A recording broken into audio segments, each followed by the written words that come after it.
Hey everyone, so it's Brishti and you are watching Chocolady. তো এই রান্নাটা করেছিলাম শুক্রবার দিন দুপুরে, পাবদা মাছের ঝাল।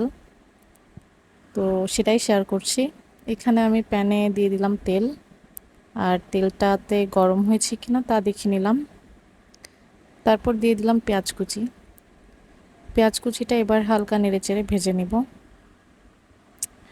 কাঁচামরিচের কেজি নাকি এখন 600 টাকা, তাই এখানে আমি মাত্র 3টা কাঁচামরিচ ফালি করে দিয়ে দিলাম।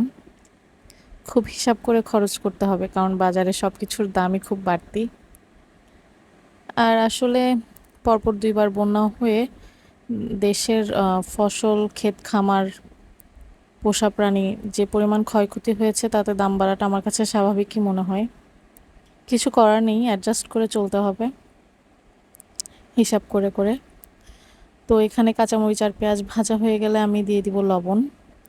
লবণ দিলে পেঁয়াজটা তাড়াতাড়ি গলে যাবে।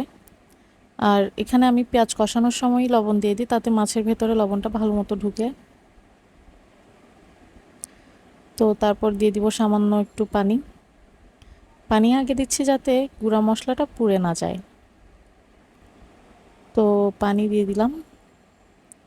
এবার একে একে দিয়ে দিব হলুদের গুঁড়া আর মরিচের গুঁড়া।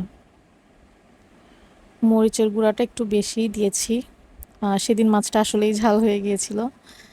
বেশি দিয়েছি কারণ মাছটা লাল লাল রং হলে দেখতে ভালো লাগে। আর আমাদের বাসায় মাছের রং যদি লাল লাল না হয় তাহলে কেউ খেতে চায় না। তো এই তো, এবার মশলাটা ভালো মতো কষিয়ে নিব। এই হচ্ছে আমার মাছের মশলা। এখানে আর এক্সট্রা কোনো মশলাই দিই না। আমাদের বাসায় আসলে দেয় না। আমার শাশুড়িকে দেখেছি মাছ রান্নাতে আর কোনো মশলা দেন না। তো এখানে আমি পাবদা মাছগুলো দিয়ে দিচ্ছি একে একে। মাছ দেওয়ার আগে কিন্তু ঝোলটা ভালো করে ফুটিয়ে নিতে হবে, কারণ পাবদা মাছটা খুবই নরম টাইপের হয়, আর এটা যদি বেশিক্ষণ ফুটানো হয় তাহলে মাছটা ভেঙে যাওয়ার চান্স থাকে। কি প্রতিবারেই দেখি একটা দুইটা মাছ ভেঙে যায় যতই চেষ্টা করি। তো এই তো, মাছটা খুব সাবধানের সাথে আমি উল্টাচ্ছিলাম। আসলে আমি খুব সহজ সরল, তো ভাজা মাছ উল্টে খেতে পারি না। তো যাই হোক, এখানে এই তো মাছ উল্টানোর পরের দৃশ্য।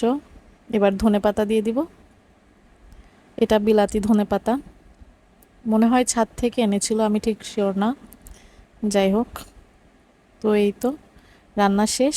এবার ঢেকে অল্প আছে একদম ছোট করে 2 মিনিট কি 3 মিনিট আমি বসিয়ে রেখেছিলাম। ব্যাস, তাতেই হয়ে গেছে।